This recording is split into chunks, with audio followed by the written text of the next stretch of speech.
ওরা অস্ত্র হাতে নিয়ে যুদ্ধ করতে আসবে। শোনেন, আমরা করতে হইলে এইখান থেকে পয়সা উঠান, আর যারা মন্ত্রী মিনিস্টার আসল বিদেশ তাকে বলেন পয়সা দিবার জন্য, আমরাও পয়সা দিব।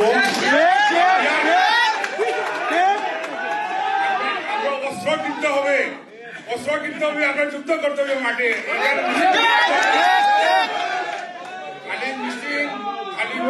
মিছিল করলেও চলবে না, আমরা অস্ত্র ধরতে হবে, আমরা মাঠে নামতে হবে। এরা ইউরোপের মাটিতে বসে অস্ত্র হাতে যুদ্ধ করার কথা বলতেছে, আর প্রফেসর ইউনূসের সরকার ঘুমায়। এই সব কয়টারে আন্তর্জাতিক সন্ত্রাসবাদের অভিযোগে আটক কইরা বাংলাদেশে ডিপোর্ট করার কাজ করতে হবে। এটা পররাষ্ট্র মন্ত্রণালয়ের কাজ। প্রফেসর ইউনূসের সরকারকে বলতে হবে কিসের প্রেম এদের সাথে, এই টেরোরিস্টদের সাথে। আপনাদেরই তো লন্ডনে এরা অপমান করতে আসে, কারণ মনে করে আপনারা দুর্বল। একজন ভালসুন পররাষ্ট্র উপদেষ্টা রাখিছেন, মাইয়ার বাচ্চা সামলাইতে ওনারা আমেরিকা যায় বসে থাকতে হয় মাঝে মাঝে। পারবেন না তে বাল ফেলাইতে বসে আছেন কেন মিয়া? প্রতিরোধ শুধু কথার কথা না, রাষ্ট্র নির্মাণ শুধু কথার কথা না, এটা রাষ্ট্র নির্মাণ একটা সিরিয়াস কাজ।